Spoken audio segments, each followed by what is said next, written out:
Chapter 43 and 44. We got 3 weeks left and we're done. So, I'm always enjoying questions when questions come in. And after last week, there was 2 questions kind of talked, just privately. And I thought, those are good questions. And if one's asking, I'm sure that other people may have the same one. So the first question was, well, when was the word Hebrew first used? Yeah, I thought it was interesting too. It was a good question. So when is the word Hebrew first used? Where did it come from? Well, I'm suspecting it might have come from Genesis. The first time it's used is with Abraham when he goes after Lot. Right. Yeah. Is the first time it's used. But now realize that Genesis is written 1,500 years after the fact. Moses is the one who writes the Pentateuch. So as he writes back and he calls Abraham a Hebrew, is he a Hebrew yet? At the time that he tells the story. It's when he goes after Lot, it's the first time that we see in Genesis that the word's used. But what does it mean? We know the word Jew comes from Judah.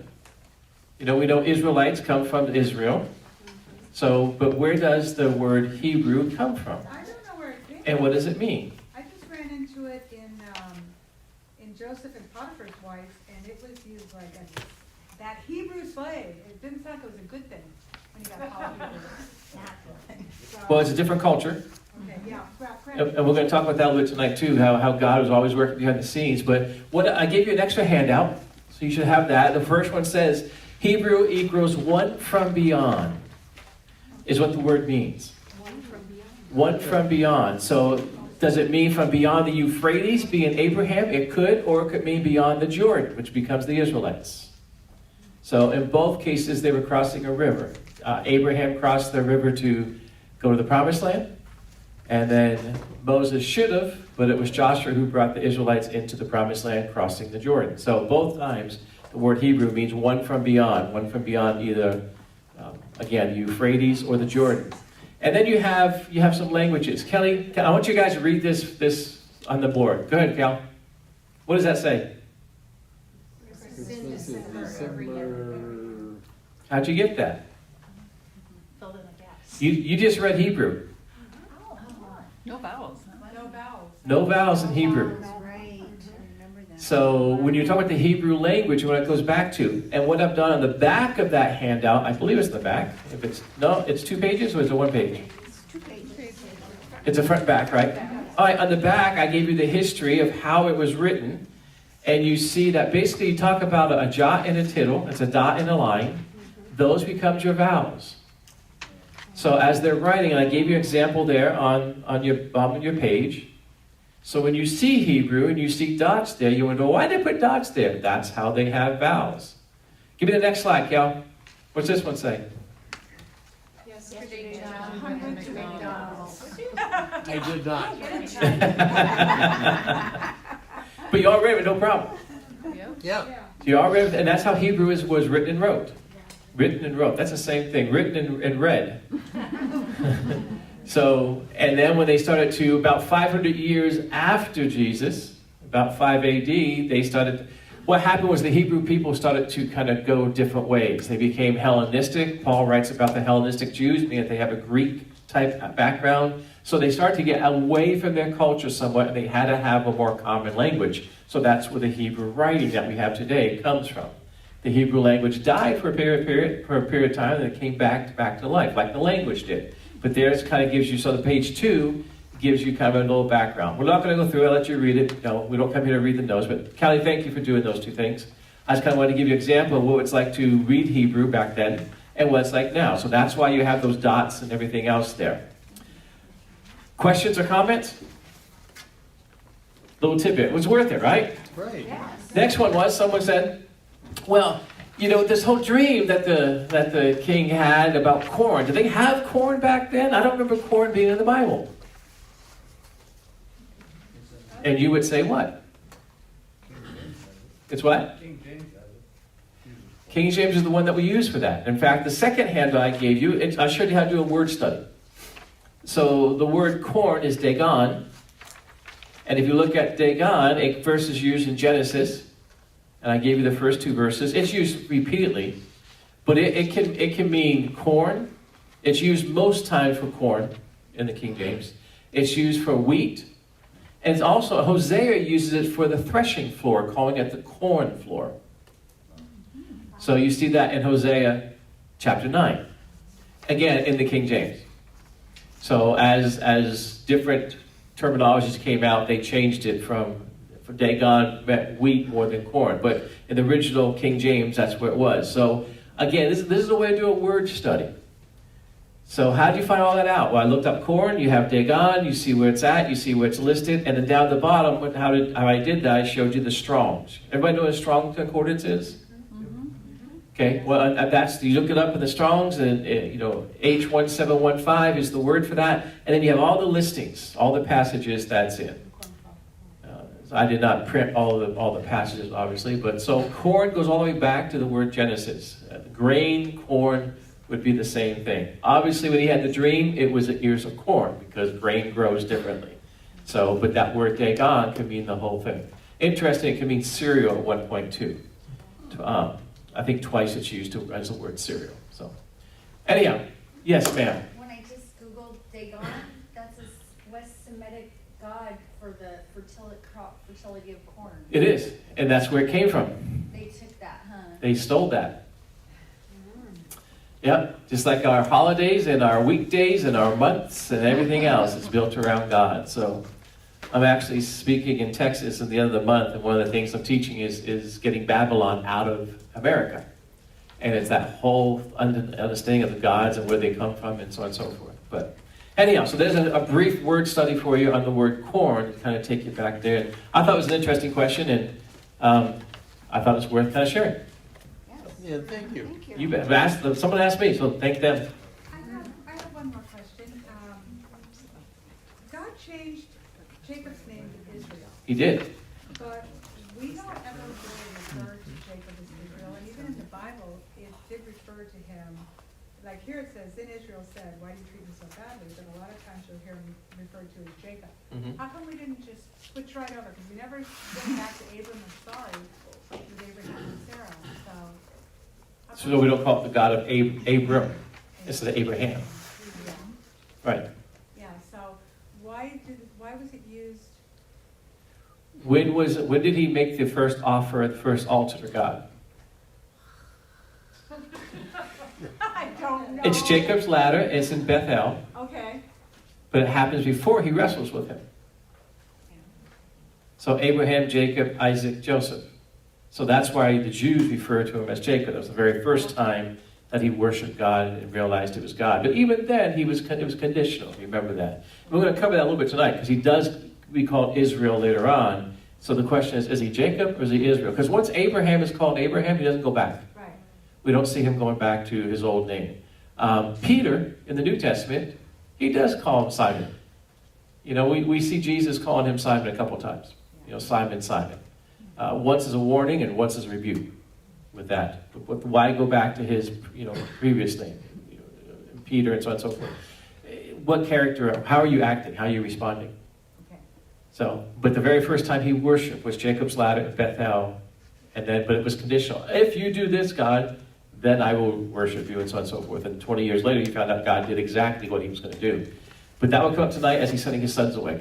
That's one thing to point out. What name is being used there? Is he acting like Israel, or is he acting like Jacob? So, all right. Y'all ready? Yep. It's a novel. It's narrative. It's a story. Yes. So it's, my wife likes to proof the, I like my wife to proof the notes before I hand them out to you. And I want to do it 2 chapters. She goes, well, I want to know what the rest of the story is. Right. And I said, read the Bible. It's in there. So, I have to come tonight. yeah, you can read the Bible.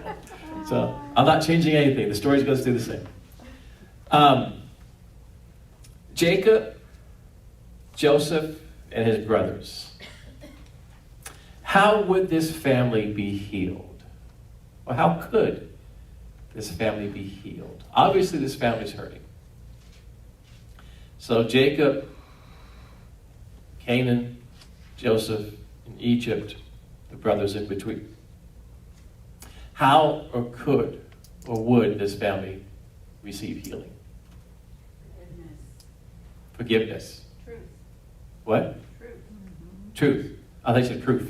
Truth. Okay. Anything else? kind of a question we're going to ponder tonight.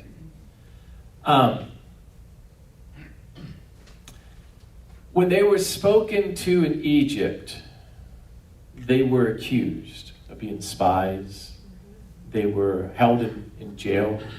You know, that would not have happened in Canaan.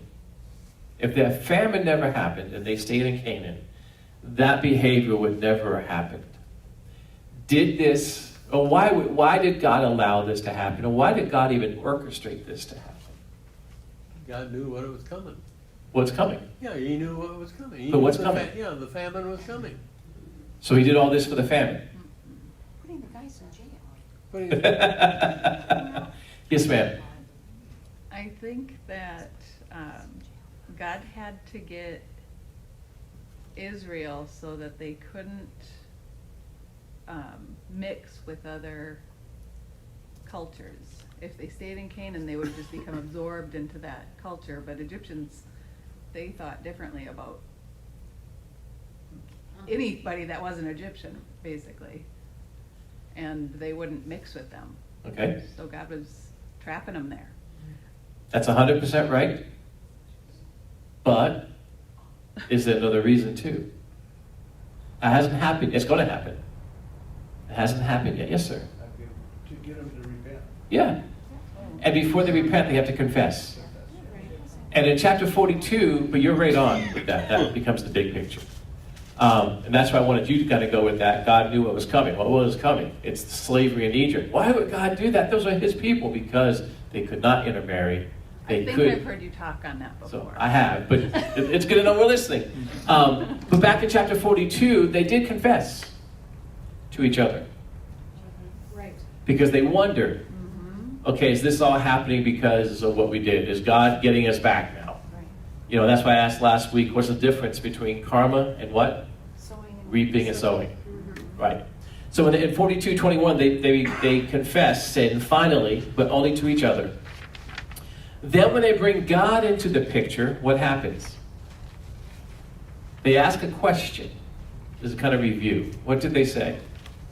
I'm talking about the whole family. This is more Jacob than the brothers. But the brothers say it too. All the heads go down. Okay, that's a tough question. What has God done to What, us? when they do confess, they confess to each other. So they kind of say, you know, what we did is probably coming back, you know, so they're talking to each other. But then they finally bring God into the picture. For the first time, we see them bring God into the picture. But how do they do that? And what do they say? They're blaming him? Yeah, say it loud. You want the platinum star tonight, don't you? Jeez, what's that platinum star? So, yeah, they say, what is this that God has done to us? Okay, I've sinned, I'm going to confess. But what is God doing to me? You know, we're going to blame. It's this Adam in the garden all over again. This is human nature, where we want to kind of just point the fingers and blame somebody else. So we might say, you know, in our world, well, I'm not perfect. That's just the way I'm built. You got to deal with it. Ooh, that was a hard hit. Oh. That was a whack. Is that true? Because what we're saying is that's just, we're confessing. Okay, what I did, that's what I did. That's just who I am, so deal with it. You know, well, that's the weakness of your personality. But is that legit? Because that's exactly what they did here. You know, we sinned, we did this, you know, we did this to our brother, we lied to our father, we've kept the lie up for 20 years. He's been grieving for 20 years, thinking his son was torn apart by a wild animal. We even got fake blood, animal blood, not his blood, when I say it's fake, and brought it to us, proof, and okay, so now that's coming back to get us. But look what's God, why is God doing this to us? It's not humbleness is a word, it's not humbleness. That goes back 20 years. I used that word and my wife said, that's not a word. It is now. So it's in the dictionary now, by the way. So humbleness. Not because of you. Huh? Not because I did there. I'm taking credit for it. I don't know how it got in there, but I'm taking credit for it. My dictionary. So there was no brokenness, there was no repentance, as they said. There was just this brief confession to each other, and then they brought God in. It's like, why is he doing this to us? So as we go through this story, this narrative, I'm going to ask the question, What change, if any, do you see in Judah? What change do you see, if any, in Jacob, i.e. Israel? What change, if any, do you see in Reuben? The rest of the brothers really aren't mentioned by name. Those three obviously are. We could even go as far as saying, what change do you see in Joseph as you go through this? Because if God is really working in their lives, there's going to be change. So what change do you see in them? In Luke, let's go to Luke chapter 17. Would somebody read verses 26 and 27 and somebody else read verses 28 to 30? Luke chapter 17, chapter 26 to 27. Thank you. Of chapter 7, verses 26 to 27. Just as it was in the days of Noah, so it will also be in the days of the Son of Man. People were eating, drinking, marrying, and being given in marriage up to the day Noah entered the ark. Then the flood came and destroyed them all. Thank you. Verse 28 to 30. Thank you. It was the same in the days of Lot. People were eating and drinking, buying and selling, planting and building. But the day Lot left Sodom, fire and sulfur rained down from heaven and destroyed them all. Okay. So, Luke, we're talking about the days of Noah and the days of Lot. Tell me about, is there any difference in those 2 days? And what is, besides the events that took place, they were going about their daily lives, they're getting married, they were shopping, they were doing everything. What do you see anything between the days of Noah, the days of Lot, and the days of Joseph and Judah? Is there anything you see that parallels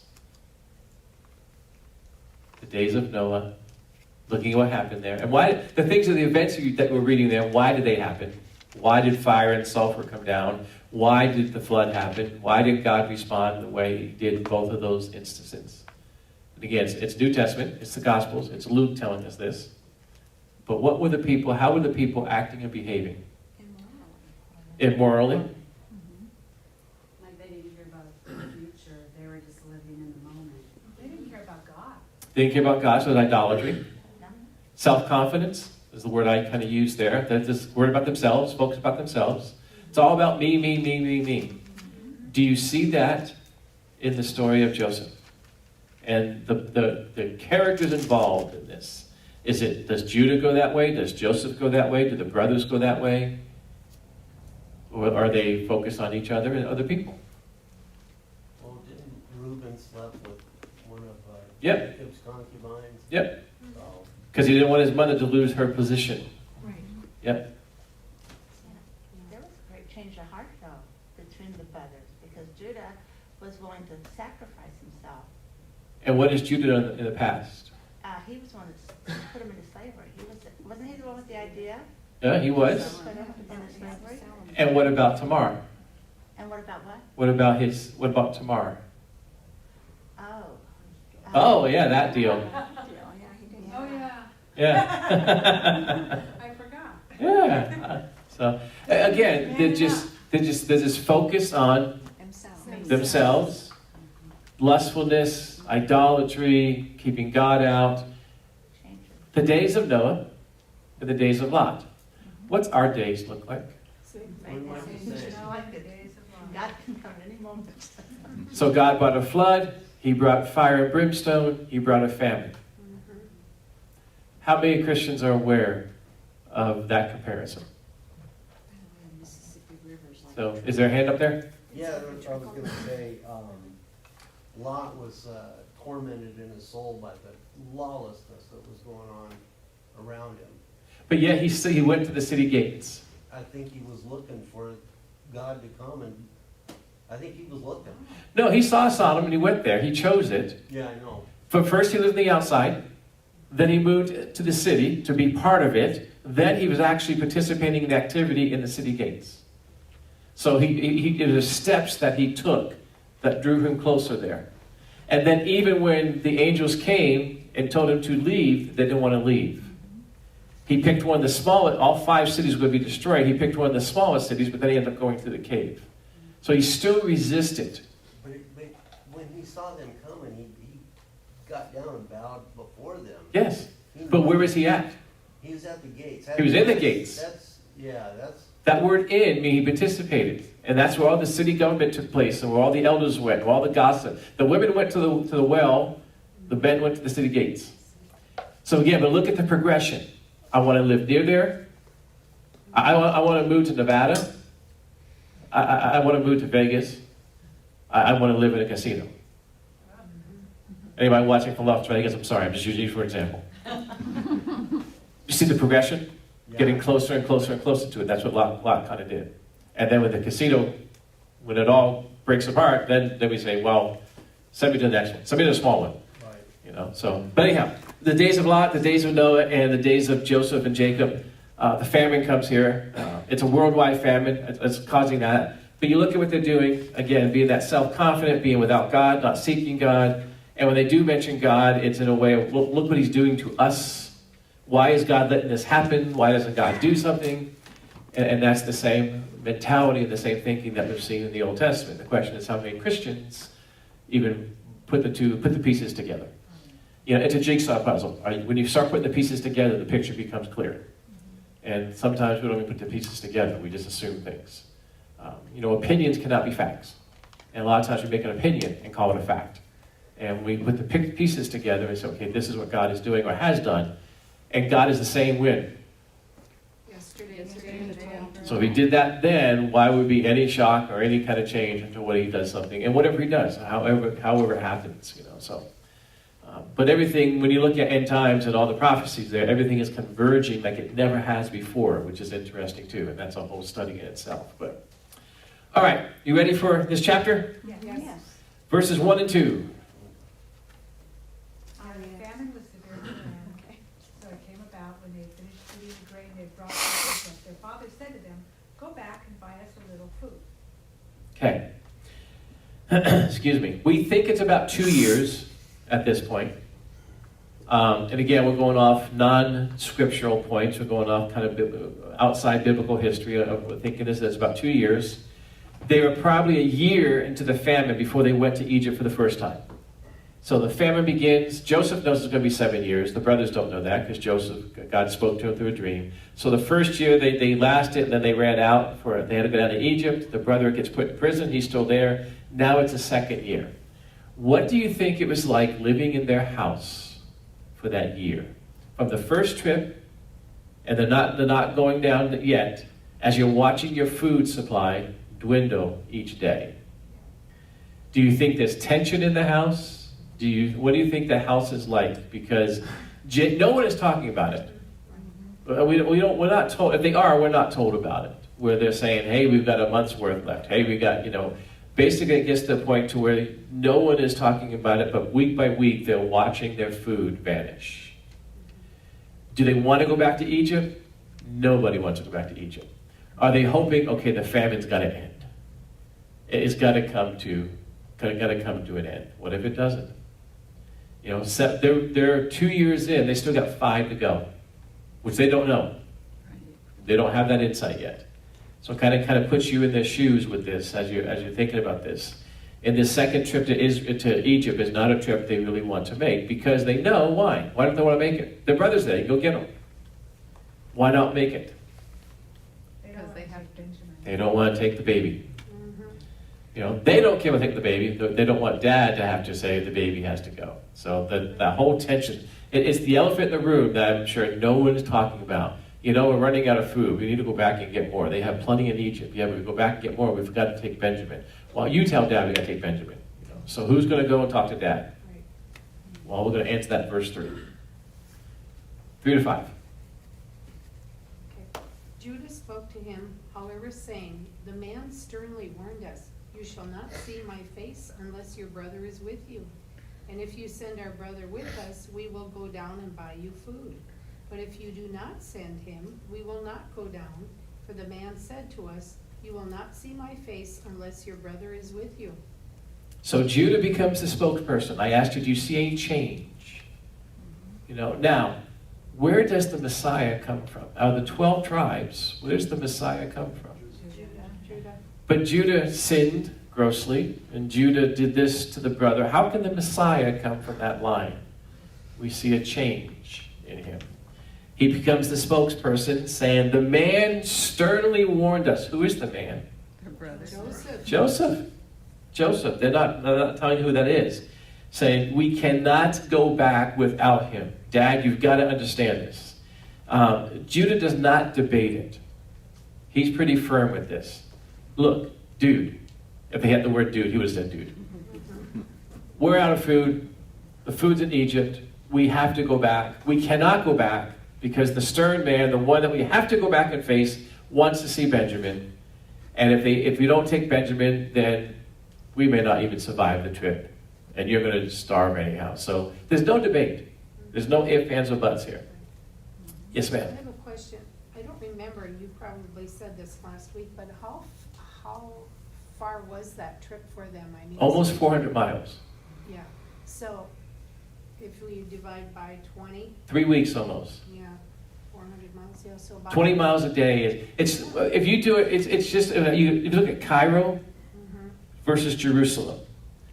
By car, modern day car, it's 377 miles. Okay, But that's modern day car. They had to walk differently. different ways. So 20 miles was a day's journey. So it took them at least 20 days then. 21 days, yeah. Yeah. So almost three weeks. 3 weeks. Yeah. That's quite a trip. It is. 3 weeks down, 3 weeks I back. mean, just think you would have to have enough food for the trip. And the donkeys, Yes. you know, so you're taking, yeah. And that's when you do, again, when you travel like that, it's like the wise men at Christmas time. We think there's only 3. There's a whole entourage, plus the animals and so on and so forth. Right. You know, that's why a lot of times when the Jews went to, one of the Jewish holidays now, you know, Feast of Tabernacles and so on and so forth. That started yesterday, I believe. You know what the Feast of Tabernacles is? Yes. What's the Feast of Tabernacles? Well, I know that people make little tents and go sleep in them and. Right. Exactly. You sleep and eat. Right. Right, and you live outside. You're supposed to. Because you are remembering The what manna. the Israelites. You're supposed to be able to see the stars. Yep, and you're remembering what the Israelites went through in the wilderness. Yep. And it's a picture of the millennial when we do dwell with the Messiah. So if you're Messianic, when you dwell with Jesus and he comes back and we dwell with him, it's a picture of the millennial. It's funny because a lot of Jews are in New York City, and you will see if you Google this, you'll see apartment complexes with small patios, and they have outdoor, makeshift booths that they're celebrating the Feast of Tabernacles. Even only in New York City, I'm aware of this. If you don't live in a place where you have an outdoor, it has to be outdoor patio, you can rent a pickup truck. And they build these booths in the back of the bed of a pickup truck. And you can eat, you have to eat in there and sleep in there. You can go about your daily stuff, but that's you eat, you have your meals in there and you sleep in there. So Then a pickup. in a pickup truck, if you in New York City, you can rent that. They will think of anything in New York and make money. So that's a good question. I have no idea where we're at though. What was the? We're about on 6 and 7. Do we do 5, 3 and 5? Yeah. Okay. All right, let's do 6 and 7 then. Okay. I'm glad you're so agreeable. Then Israel said, "Why did you treat me so badly by telling the man whether you were still another brother?" But they said, "The man specifically asked about us and our relatives, saying, 'Is your father still alive? Have you another brother?' So we answered his questions. Could we possibly know that he would say, 'Bring your brother down'?" So this is Israel. Now, is he acting as Israel or Jacob? Israel. Is he? Well, it says Israel. It says Israel. Yeah. But at this point, okay, what is the difference between Jacob and Israel besides the name? Well, Jacob is. Before the pre and post wrestling match, what is the difference in the personality or the commitment or the relationship with God? Really feels like God works for him. With which one, Jacob or Israel? Jacob. Okay. Yeah, Jacob was really kind of sneaky and underhanded and obviously very interested in prospering himself, even at the expense of other people. So, but this, he's still kind of saying, wait, why did you treat me so badly? Yeah. Why did you tell all this stuff? Judah's just trying to say, I didn't say anything, but he was still feeling sorry for himself. Yes. Right. Not really thinking about what the family was gonna need to survive this famine. Okay, here's a learning lesson for all of us. You like these little nuggets? What could he have said to show his faith in God? Or where do you see his faith in God? Maybe a better way of wording it, but why his response is. In there. Is this a necessity? Yeah. We have no food. Yes. Egypt has food. Yes. We can go back to Egypt and get food. There is a leader there who has taken an interest in my family, has kept one of my boys in prison for a year. I have to send my boys back, but he wants the youngest one to go, which I don't want to go. Where is God in this? Or where is trusting God? Where is saying, okay, look, it's a necessity. It's not something that we want to do. It's not a vacation. We're not crossing lines we shouldn't cross. We have to do this to survive. Where's the comment, okay, if God's going to send us down, then he's going to protect us. Where's the comment like, okay, God is going to provide for us by giving us grain, and God's going to allow Egypt to take care of Israel? You know, we don't see that. But he's called Israel, which is interesting. Yes, ma'am. Why do you think Joseph asked if you have another brother instead of more brothers? Well, because he knew there was a younger brother. Yeah, but the other brothers, Yeah? what they had done to Joseph. Yeah, but Benjamin is the brother from his own mother. Yeah. So, and he knows that dad's going to have his favorite. So when he sees that Benjamin's not there, my blood brother is not with you guys, he's not going to say, hey, where's Ben? Because they don't know who he is. No, but my thought process is, they don't know that's Joseph. Correct. So when he's asking him, do you have another brother, instead of saying, do you have other brothers? Yes. Because they don't know that that's Joseph, and that's what they did to Right. the brother. Right. And that's part of the question that dad's kind of put him in. And how would they know what he's going to ask them? But he has the insight that they don't know he has. So he has that knowledge. You were saying? I thought the same thing, and I thought those men were not very good at putting puzzles together. Right. Do you think? Yeah.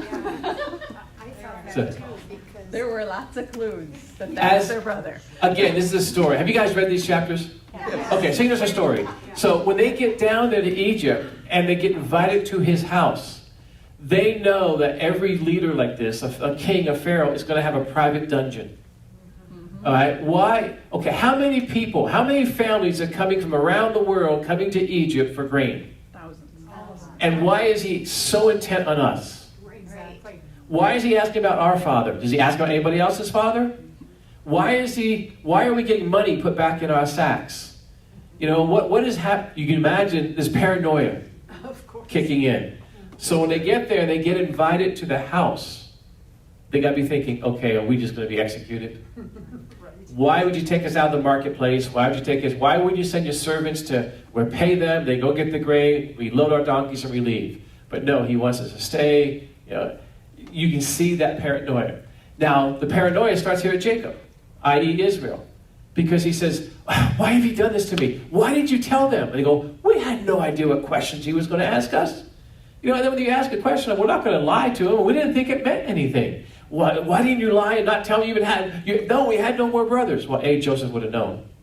Right. You know, again, they don't have that insight. Jacob doesn't have that insight, but Joseph would have, what would he have done if they lied to him?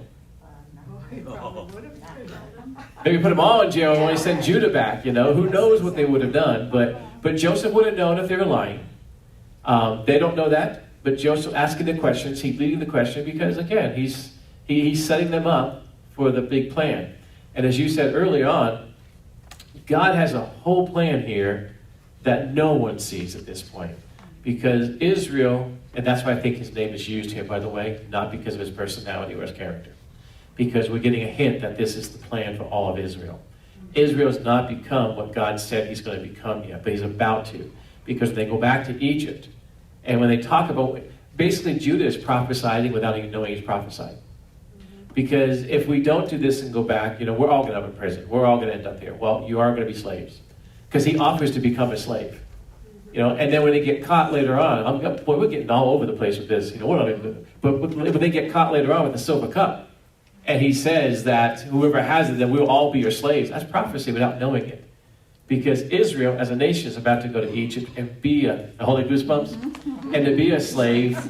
They will all be held slaves. And why would God do that? Because they will not intermarriage. They will not intermingle with that culture, and they have to be kept pure. And when they are, then they will grow to be the nation that God's called them to be. They would never get to 2 million people.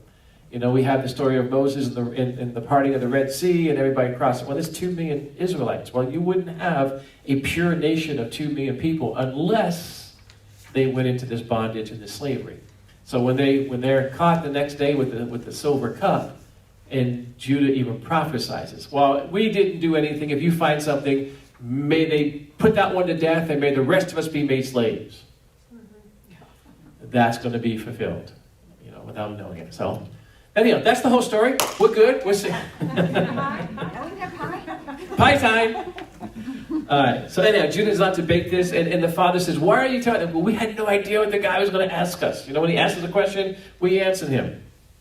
Verse 8 to 10. So Judah says to his father Israel, "Send the boy with me, and we will rise and go, and that we may live and not die." A necessity. You know, so it's a need, not a want. "We as well as you and our little ones. I myself would take responsibility for him." Judah stepping up to be the spokesman and the leader. "You may demand him back from me. If I do not bring him back to you and present him to you, then you can let me take the blame forever. For if we not delayed, surely by now we would have been returned twice." We could have been returned twice. Judah is going to offer his own life to this. Where does the Messiah come from? The tribe of Judah.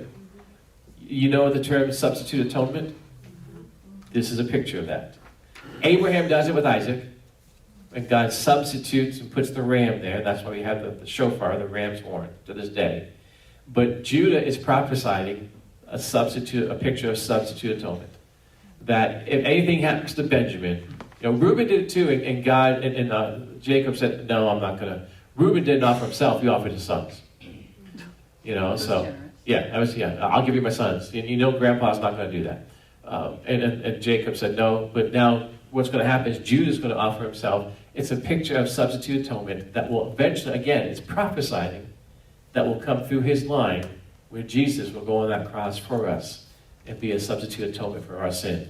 So that picture's coming up. We're just kind of blowing the nuggets out here left and right without staying, but that's okay. Joseph had a plan that the brothers had no knowledge of. Verse 11 to 14. 11 to 14. Thank you, sir. Then their father Israel said to them, "If it must be so, then do this. Take some of the best products of the land in your bag and carry down to the man as a gift. A little balsam, a little honey, labdanum, whatever, resin, and myrrh, pistachio nuts, and almonds. And take double the money in your hand and take back in your hand the money that was returned in the opening of your sack. Perhaps it was a mistake. Take your brother also and arise, return to the man. And may God Almighty grant you compassion in the sight of the man, so that he will release to you your other brother and Benjamin. And as for me, if I am bereaved of my sons, I am bereaved." So the men took the gift, and they took double the money in their hand and Benjamin. Then they set out and went down to Egypt and stood before Joseph. Thank you for reading. Does this sound like the Jacob of Bethel with Jacob's ladder? Or does it sound like Israel? Israel. You know, if I'm bereaved, I am bereaved. He accepted pain on his own behalf, because I think he recognized his family needed to go so they could have food. Okay, well my question... Still not trusting. I was going to say, if it's Israel, he's got to be trusting God. Do you see him trusting God with this? Because the Jacob at Bethel wanted to trust God and say, surely God is here. That was Jacob's ladder with the angels. But there's It's like he's resigned to it. yeah, I will worship God if. It's contingent upon God holding up his end. Do you see that being this Jacob being like that? Or do you see him being what Israel should be with complete faith and trust? And that's where we got to say, okay, where's the change? And as Christians, as believers, we should be growing and changing. So I don't care what you've done, where you've been, what your past is like, how have you changed? And that's what we should be. We should always try to growing and change. Were you just doing your hair or I have a asking a question? question. Go ahead. Yeah.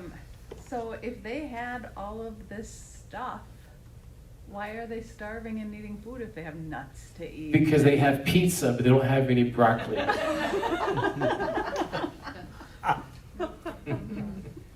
They don't have the food, I mean, they don't have the main staple. Okay.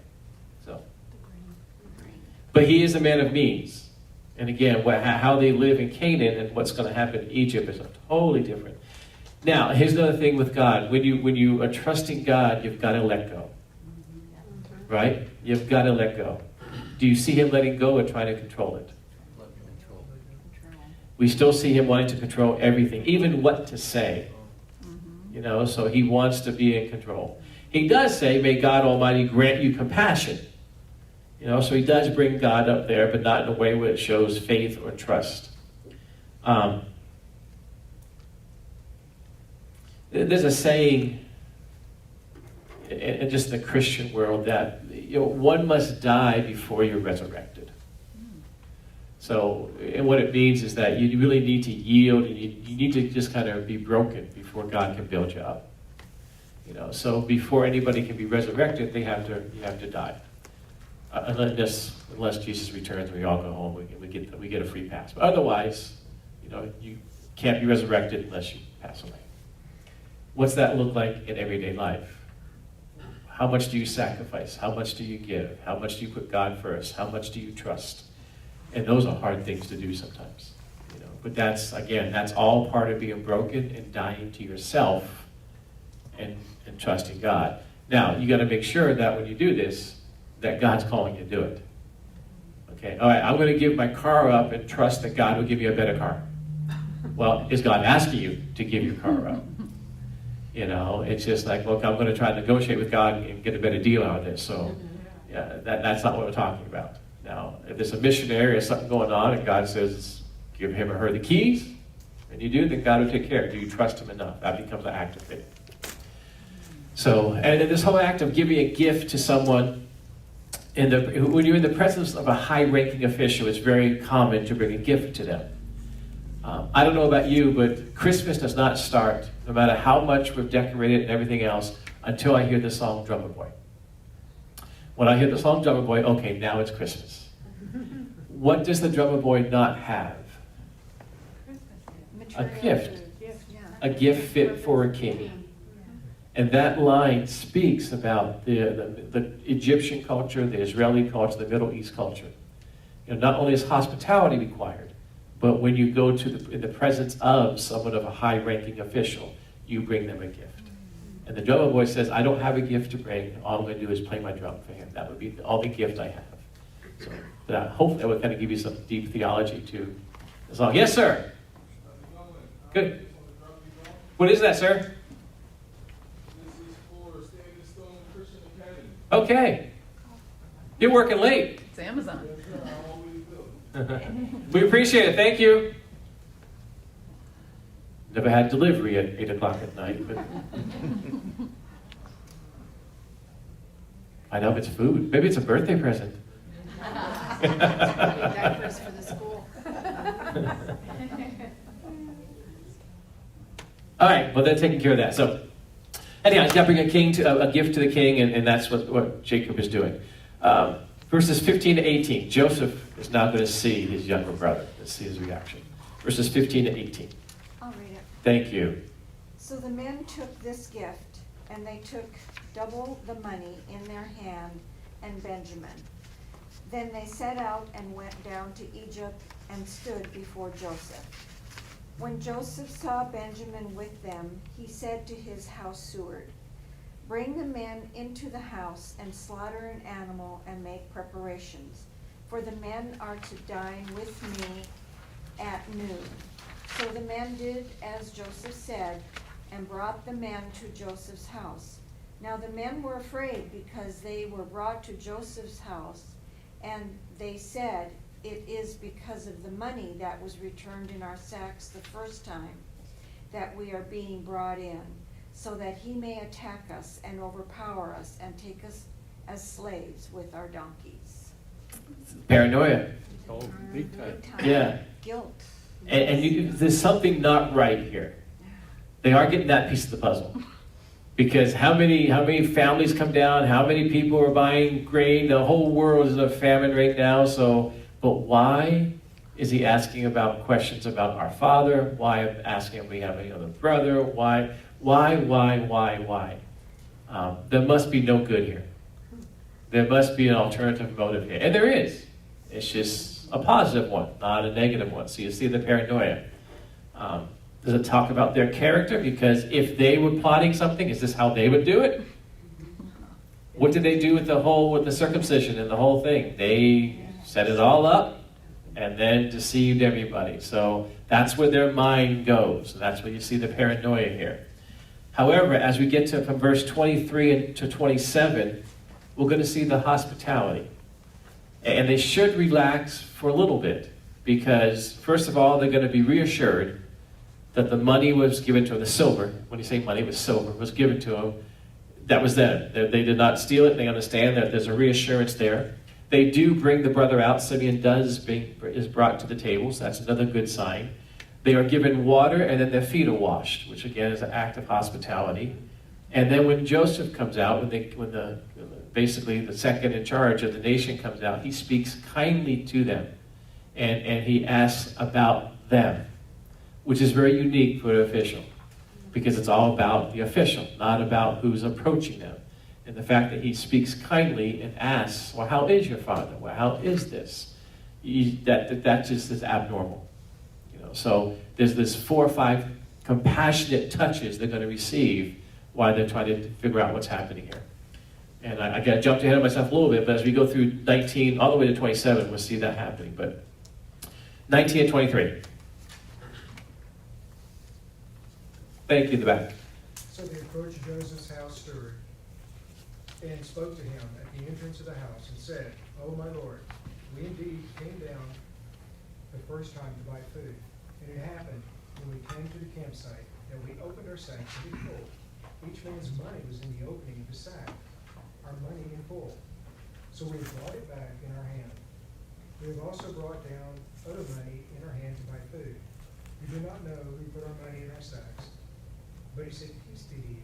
Do not be afraid. Your God and the God of your father has given you treasure in your sacks. Your money was in my possession."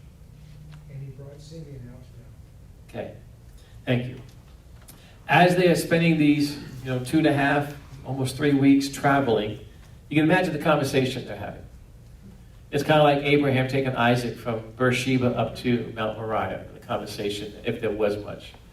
So what are they talking about? They have 3 concerns, I think, just by what the scriptures read. The first one is, man, this money's going to get us in trouble. They're going to think we stole it, something's going to... So they're paranoid about being caught with the money. That's dealt with here. How do we get our brother out of prison? Well, it's also dealt with here because he brings Simeon out to them. And then how do we make sure Benjamin's safe? We have 3 goals here, besides buying the grain and getting out of town. We want to make sure that we're not in trouble for the money because we didn't take it. We want to make sure our brother goes with us. Both of them go home safely and sound. So that's their paranoid. Now, they kind of go, they do a test run. They go to the servant.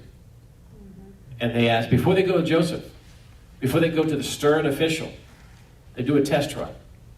And the servant says, "No, it's all good." Paraphrasing. "Oh, it's all good. We understand. You didn't take it. We let you have it. So it's all good." But he brought out Simeon. Now, he was not to bring out Simeon until Benjamin came. How does the servant know Benjamin's there? You can count. Maybe How do you know it's counted. Benjamin? Maybe he counted. How do you know it's Benjamin? Maybe he looks just like... Yes, say it loud. You got a gold star. Look at that. So Joseph sees him. Now, how many years has it been? 22. We think this is the second year of the famine. There was 20 years in between. So we have the baby. How old was he when Joseph was... He's younger than Joseph. How old do you think he was when Joseph was taken away? Joseph was 17. 15. 13, 14, somewhere in there. Yeah, he would have been a child. know, and again, how many years between when Rachel gave birth? You know, she gave birth to Benjamin when she passed away, and so on and so forth. How many years, which was prophecy as well, could have been lived out, but how many years, you know, we kind of look at that. So he's a child. Now there's 22 years difference. What does he look like? And Joseph's seen him for the first time as an adult. You know, so that's my baby brother. And you can kind of see the emotion kick in.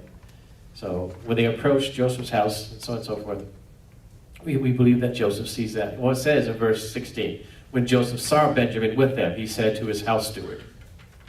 So back in 16, we know that Joseph is the one that told him, go release the brother, because they're bringing the one I want to see. Make sense? Yep. All right. 24 and 26, his hospitality. Thank you. Then the man brought the men into Joseph's house and gave them water, and they washed their feet, and he gave their donkeys feed.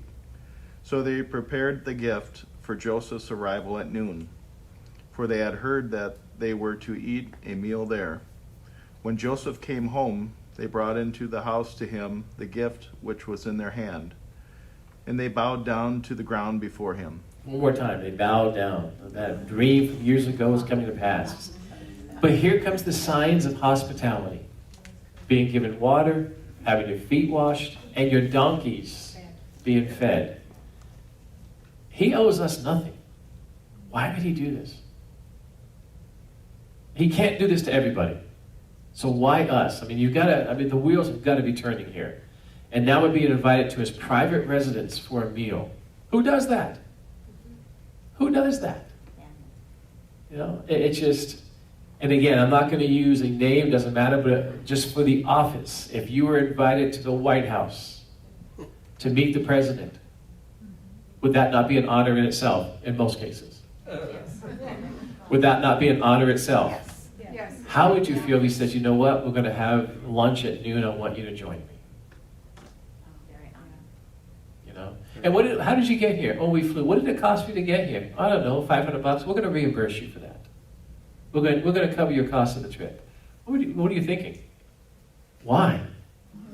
You know, they have hundreds of guests here. Why would he do this? See the mentality? You know, so it's interesting how they're thinking what's going on. But Joseph has a plan. 27 to 30. Thank you. Then he asked them about their welfare and said, "Is your old father well, of whom you spoke? Is he still alive?" And they said, "Your servant, our father, is well. He is still alive." Then they bowed down again in homage. And as he raised his eyes and saw his brother Benjamin, his mother's son, he said, "Is this your youngest brother, of whom you spoke to me?" Then he said, "May God be gracious to you, my son." Joseph then hurried out, for he was deeply stirred over his brother, and he looked for a place to weep. So he entered his chamber and wept there. Can you feel the emotion of this moment? Yep. How many years did he wonder about his brother? How many years did he look for this reunion? He asked them about their welfare, which you would never do. Because you would never, A, they're Hebrew. B, they're common people. You know, they're foreigners and they're common. You don't ask about their welfare. And he does. But then it's interesting too, in verse 29. Joseph says, "May God be gracious to you." Is this before or after Aaron, the high priest? Before. Well before. Yeah, well, before. That becomes the Aaronic blessing when you look at Numbers. That whole line, may the Lord's face shine upon you, and may his grace be on you. That becomes, in number 6, that becomes the blessing of Aaron. But it goes all the way back to Joseph, which is interesting. At least I thought it was interesting. 31 and 32. You guys did great. I wasn't sure you were going to answer before or after, but you thought through that. Yeah, that hasn't happened yet, so we're good. I'll read it. Thank you. Then he washed his face and came out, and he controlled himself and said, "Serve the meal."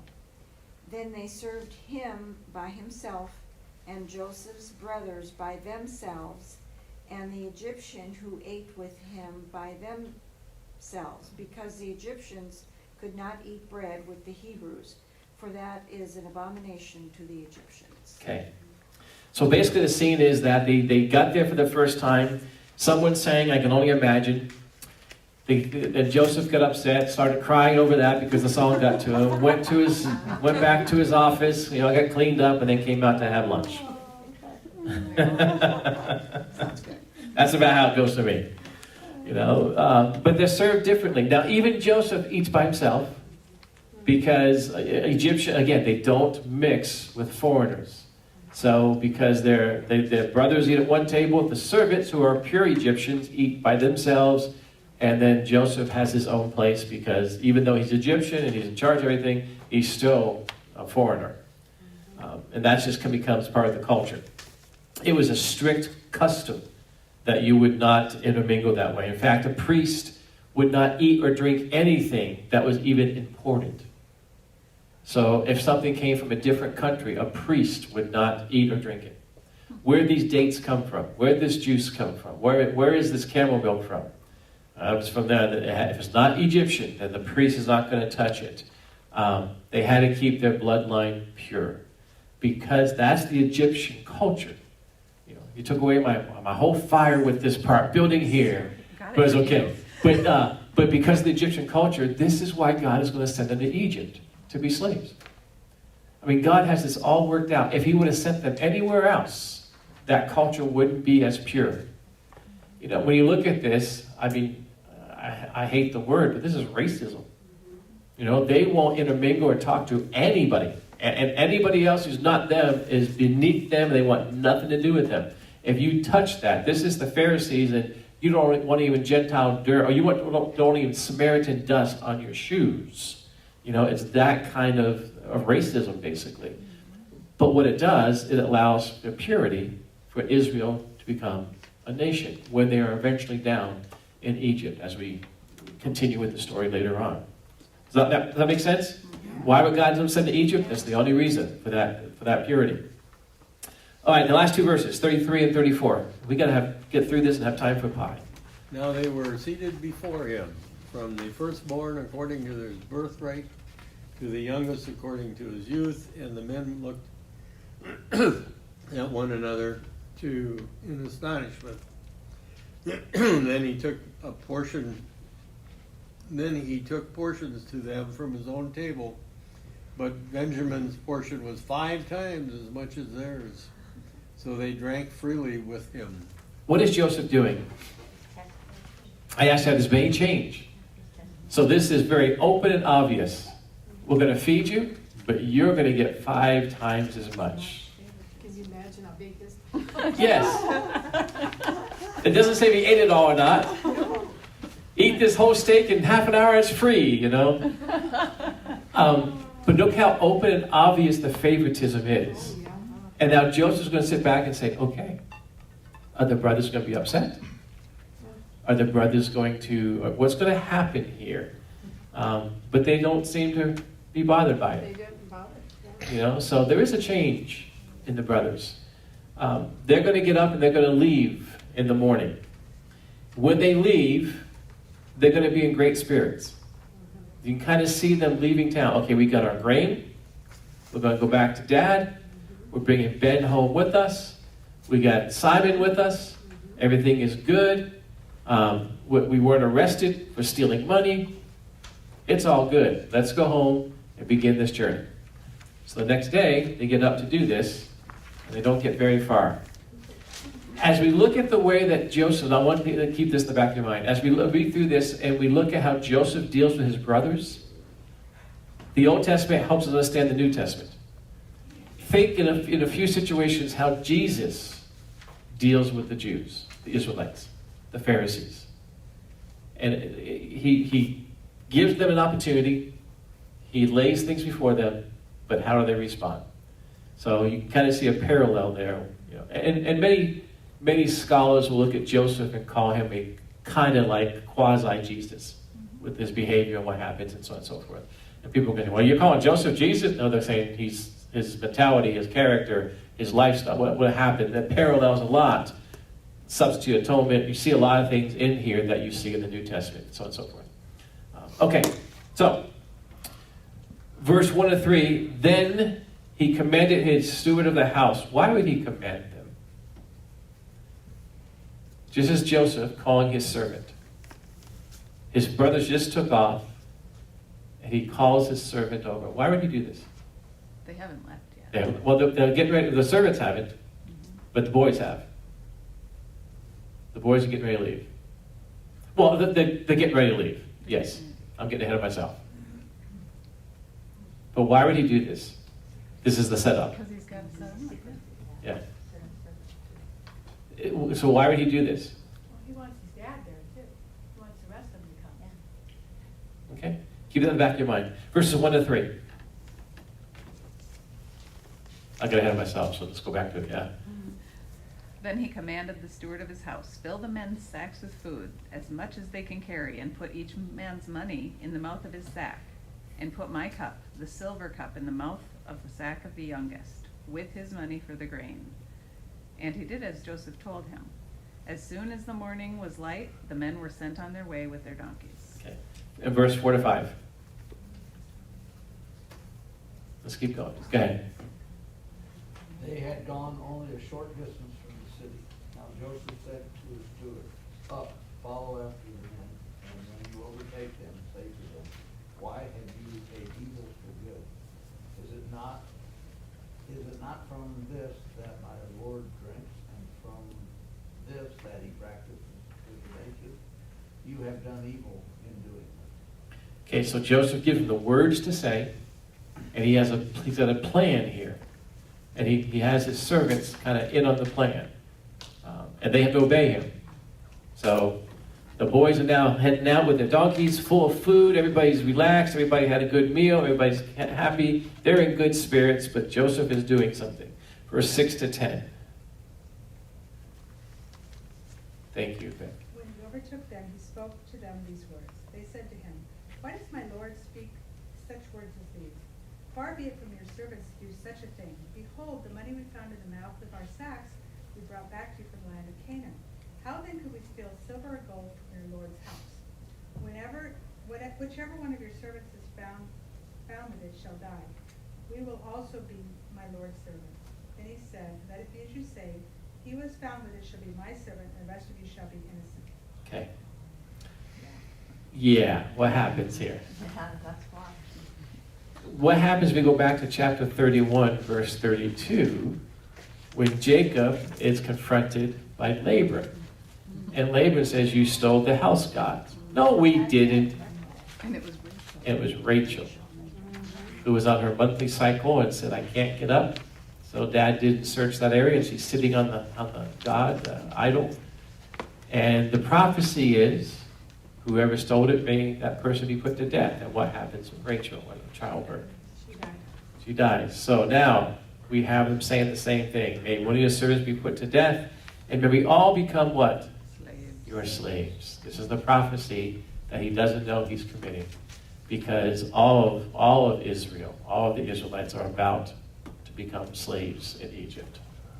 Again, there's a backstory to all this, and God is working all this out, but no one understands what's happening at this point. So, but they're so confident. And they say, it makes no sense. If we were thieves, we wouldn't have told you about the money. We wouldn't have brought it back. So, and we wouldn't take anything. We were very thankful for the hospitality. Everything was great. We high-fived and we left. Everybody is good. Why would you think we'd steal from you? Okay, you know what?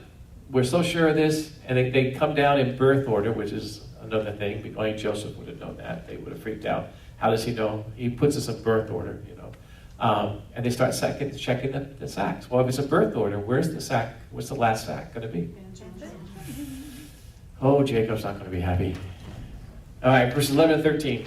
Let's go 11 to 15. There's pie waiting for us.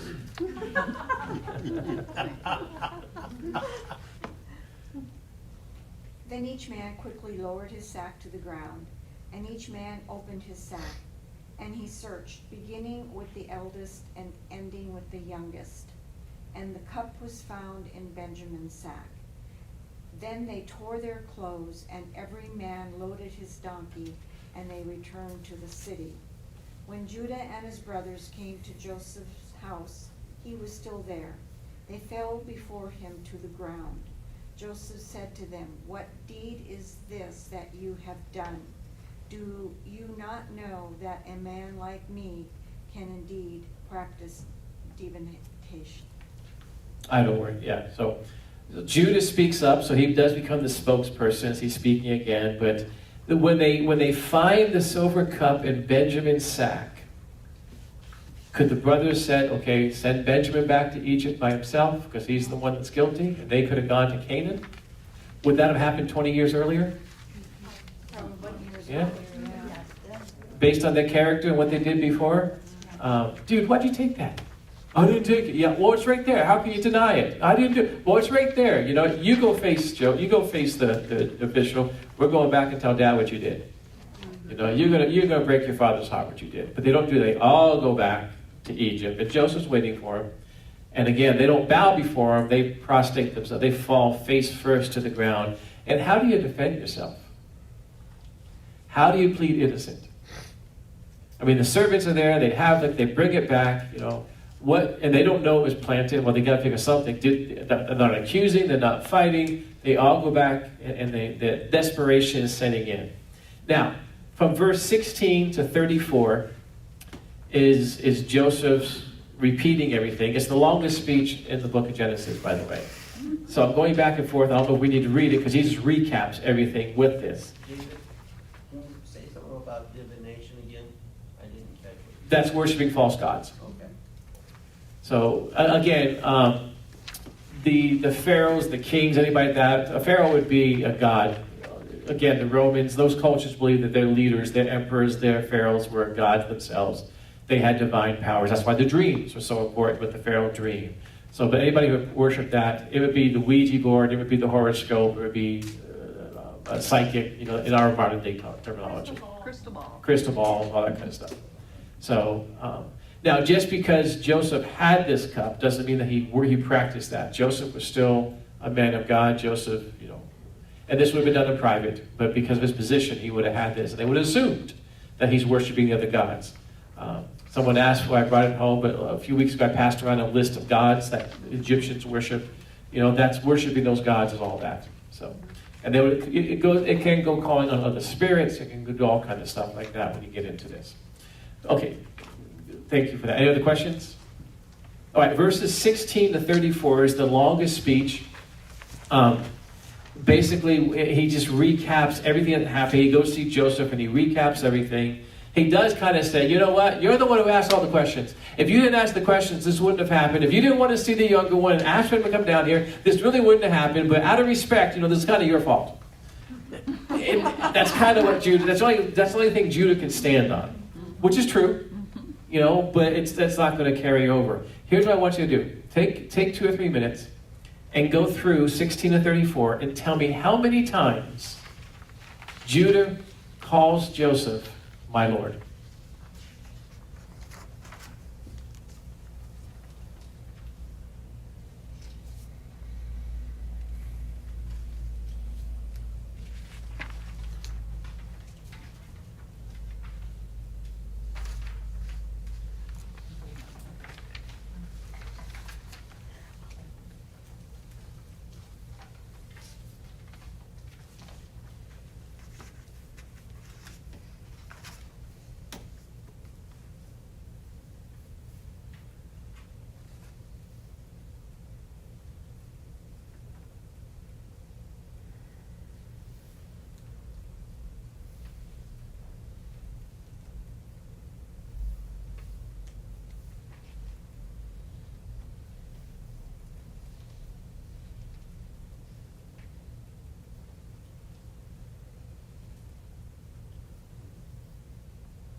I'm getting 9. Seven or Seven. some magic number. I got 9, but Yeah, my 9. eyes are like crossed. You're 18, do 18. I would circle them, make I it easier did. for you. I got 9. It's, 9 is what it is. 9 times.